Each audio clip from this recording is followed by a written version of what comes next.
platicar en qué punto me encuentro yo en el sentido de mi entendimiento de la relación entre conciencia y cerebro, y quizá con eso le pueda yo contestar su pregunta.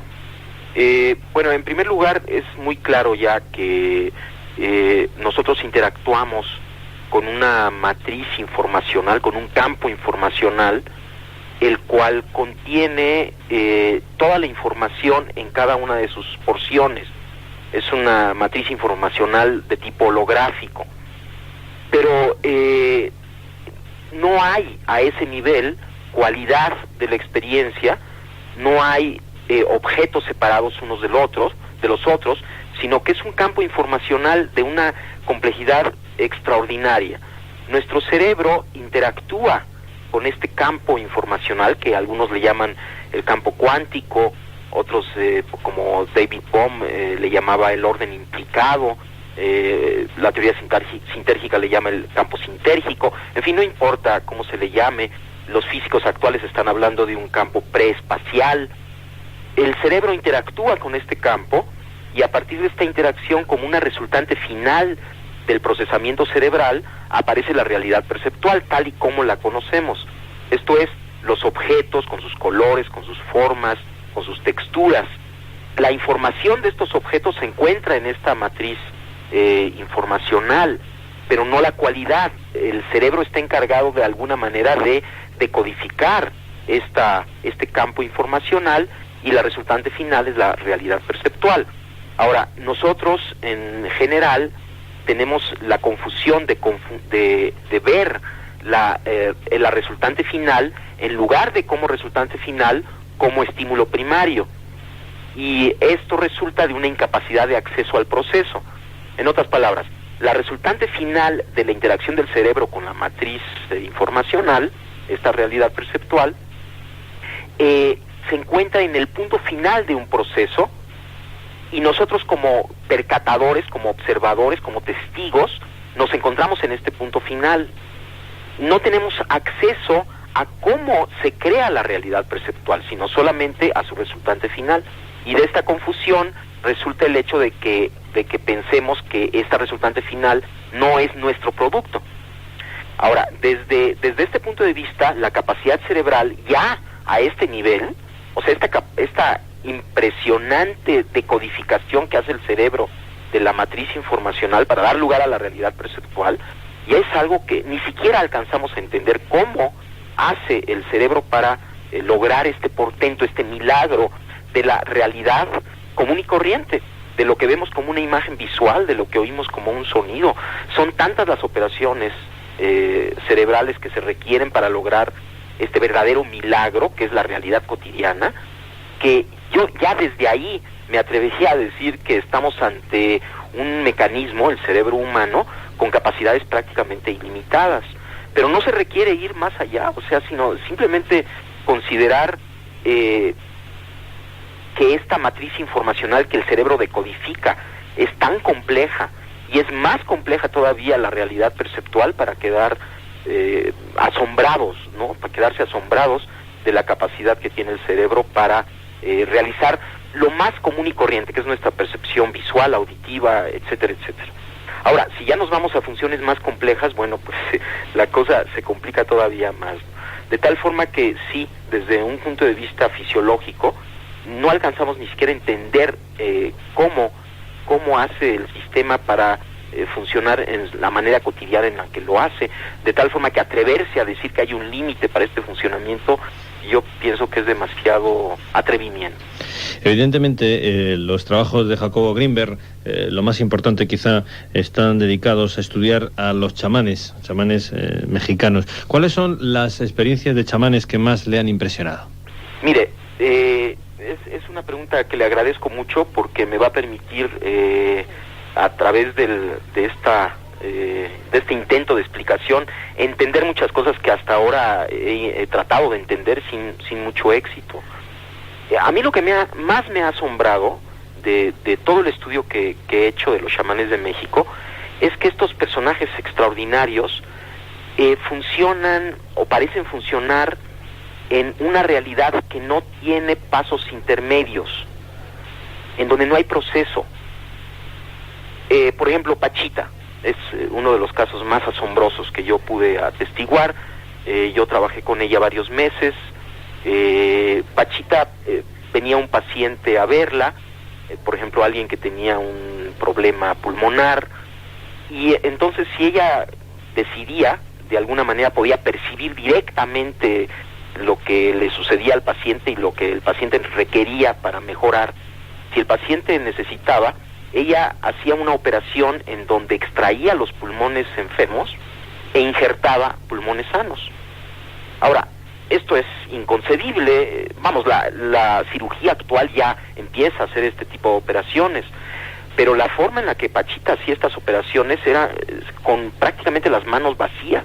El único instrumento que utilizaba era un cuchillo de monte, muy burdo, muy grande, y además las operaciones eran realizadas en minutos. Era casi instantáneo, ¿no? Lo que se hacía.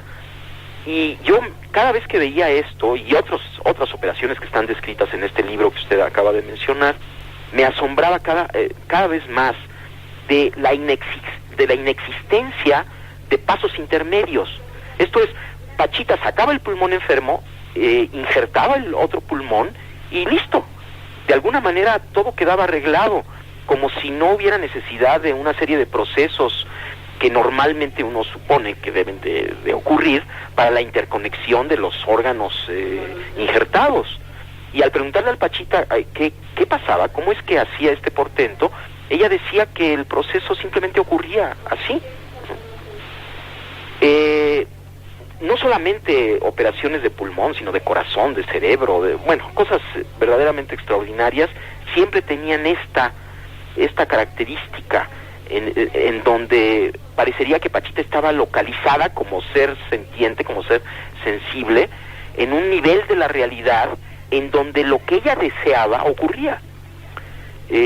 No había ningún mecanismo aparente, ¿no?, entre su deseo y la realización del deseo. Y si su deseo era materializar un objeto, el objeto aparecía mágicamente de la nada, o si su deseo era desaparecerlo también ocurría. Esto era lo más asombroso. Y a mí, a lo que me ha llevado después de muchos años de reflexión, este portento, ¿no?, que hacía Pachita, y otras cosas que han hecho otros chamanes, que sería muy largo de platicar. Esto lo he publicado en México en 7 volúmenes que se llaman Los Chamanes de México. En general, ellos, aunque ningún chamán que yo conocí llegó al nivel de Pachita, todos los chamanes, por ejemplo Don Panchito, un chamán maya, tenía esta misma característica de estar localizado en un nivel de conciencia directo que se manifestaba en su sensibilidad portentosa, ¿no?, en su capacidad de decodificar información en forma pues directa, yo pensaría. Ahora, yo he tratado de explicar esto en muchas formas y la verdad es que no he tenido mucho éxito, y lo último que he pensado, que le voy a platicar, es lo que más se acerca, de acuerdo con mis ideas, a un posible entendimiento de lo que sucedía. Decía antes que el cerebro, al interactuar con este campo informacional preespacial, como resultante final, crea la realidad perceptual. Ahora, lo que yo he pensado es que esta realidad que se crea, que es el producto final de un proceso cerebral, una vez creada, tiene una existencia real. Esto es, lo que estamos viendo, los colores, las formas, existen en el nivel en este nivel que estoy mencionando. O sea, son al mismo tiempo un producto final de un procesamiento, pero ya que está esto, tienen existencia real, pero existen como conciencia, no existen como materia, sino existen como conciencia. De acuerdo con esta idea, Pachita estaba localizada en esta conciencia directamente, ya en la creación, ya no había proceso, y las leyes de esta conciencia que llamamos mundo, que llamamos objetos, que en realidad es pura conciencia, de alguna manera ella las manejaba, y en este nivel no hay pasos intermedios, puesto que todo es conciencia, puesto que aún los objetos que percibimos son esta resultante final, son parte de la conciencia. Entonces, si uno está totalmente localizado ahí, si uno no tiene ninguna duda acerca de que la realidad es ese nivel, entonces uno simplemente funciona en ese nivel con las leyes de ese nivel. De tal forma que esto es lo que yo estoy empezando a concluir después de 15 años, ¿no?, de estar pensando acerca de y tratando de explicarme qué es lo que sucedía con Pachita. Y si se fija, la explicación es de lo más sencilla que hay y al mismo tiempo de lo más complejo, como creo lo que tiene más valor, ¿no?, que es al mismo tiempo muy simple, muy sencillo, pero al mismo tiempo muy complejo. Quizás su teoría sintérgica sea el puente perfecto para entender la realidad entre el universo cuántico subatómico y el orden implicado de David Bohm. Exactamente. Y además yo pienso que es el inicio. Para mí se ha convertido esta nueva idea que estoy teniendo en una fuente inagotable de aventuras de la conciencia, en mi propia conciencia, porque obviamente esta idea no es nada más intelectual, ¿no?, sino viene de una vivencia, y estoy intentando vivir en ese nivel, ¿no?, intentando recordar todo el tiempo esto y ver qué es lo que sucede, y es verdaderamente precioso, ¿no? Uno acepta esta realidad como un milagro, como una creación, como parte de la conciencia, se santifica lo cotidiano. Hay una serie de efectos muy bellos, ¿no?, que todo se llena de amor, hay una hermandad enorme entre todo, porque uno entiende que en ese nivel todo está unificado. Los estudios realizados a chamanes como Rodolfo Flores, que estuvo en nuestro programa, recordarán nuestros oyentes antes de verano, unen la ciencia con la unidad espiritual de conciencia que ellos perciben. Definitivamente sí. Mire, la teoría sintérgica afirma que dentro del procesamiento que el cerebro hace para construir la realidad perceptual, uno de los últimos procesos es la creación del campo neuronal. El campo neuronal es una matriz, otra vez, pero resultante de la actividad cerebral. O sea, es una matriz de interacciones entre todas las activaciones de las neuronas de nuestro cerebro. Entonces, la teoría sintérgica afirma que este campo neuronal interactúa con la matriz preespacial, y a partir de esta interacción aparece la realidad perceptual. Esa es la teoría sintérgica. Ahora, dependiendo de las características del campo neuronal, de su sintergia, específicamente de su coherencia y de su densidad informacional, de su frecuencia, será el nivel de interacción congruente con el campo cuántico. Se puede predecir o hipotetizar que una persona con un gran desarrollo debería poseer un campo neuronal de alta sintergia, esto es, muy coherente, muy equilibrado, pero funcionando en alta frecuencia, y que esto le permitiría interactuar con un nivel más básico que un campo neuronal de menor sintergia. Lo que vimos en el cerebro de don Rodolfo, que indudablemente es una gente extraordinariamente desarrollada, confirma lo que acabo de decir. Su coherencia, sus nexos de coherencia, hablando en términos un poco más técnicos, la máxima densidad de sus nexos de coherencia está localizada en altas frecuencias, comparativamente con sujetos normales de la misma edad, en donde sus nexos de coherencia están en bajas frecuencias. De tal forma que la evidencia que estamos obteniendo a nivel de laboratorio está confirmando la teoría sintérgica y avalando todas estas ideas que he mencionado. Los estudios, como decimos, han sido muy complejos, muy largos, han sido muchos años dedicando Jacobo Grinberg a los chamanes, a la interacción del mente con la materia. ¿En qué momento de sus investigaciones se encuentra? Estoy entendiendo esta realidad como conciencia, ¿no? Toda la realidad que percibimos como conciencia, y estoy en este punto intentando no olvidarme de esto, refrescándome en cada momento, ¿no?, en esta visión, y pues bueno, sigo en el laboratorio y voy a seguir porque hay muchísimas cosas que hacer, muchas hipótesis que probar. Por ejemplo, en este momento vamos a iniciar estamos pidiendo fondos porque esto va a salir muy caro y no tenemos los fondos, pero esperamos que alguna organización nos ayude a estudiar si existen interacciones directas entre el cerebro de delfines y del ser humano, de tal forma de poder tener evidencias experimentales acerca de no solamente la existencia de interacciones entre cerebros humanos, que ya tenemos suficiente evidencia, aunque seguimos en este campo, sino si existen interacciones entre el ser humano y otras especies, que la hipótesis, la predicción es que sí existen, que existe una unidad de todos los seres. Esa es una cosa que estamos iniciando.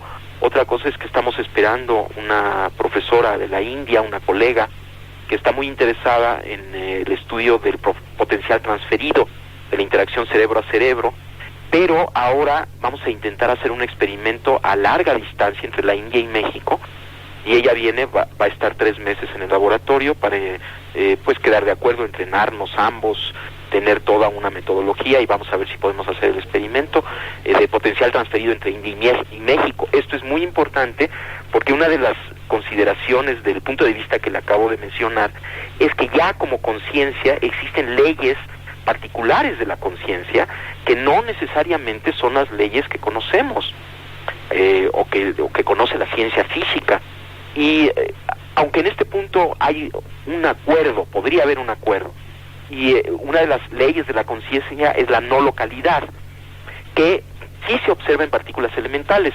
La paradoja Einstein-Podolsky-Rosen indica que entre partículas elementales hay efectos de interacción no local. ¿Qué quiere decir interacción no local? Quiere decir que existen interacciones instantáneas a distancia, que no pueden ser explicadas por la teoría de la relatividad ni por ningún sistema de información que mande información de una partícula a la otra, sino solo si consideramos que en un nivel existe una unidad.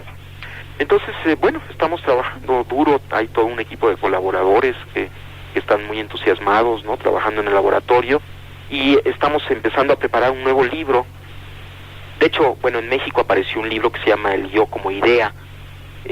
Una porción de este libro, espero que ya haya aparecido en España como El Sabor de la Iluminación, de Editorial Sirio. No sé, creo que ya debe de haber salido, y estamos preparando un nuevo libro, ya es un libro coeditado, que se va a llamar La realidad como conciencia y la conciencia como realidad, en donde se van a manejar todas estas ideas de la realidad como conciencia, pero al mismo tiempo como producto final de un procesamiento, y la conciencia como realidad. De tal forma que hay pues muchas cosas que hacer, gracias a Dios, mucha curiosidad, ¿no?, por seguir avanzando, y con mucho agradecimiento por todo lo que está sucediendo.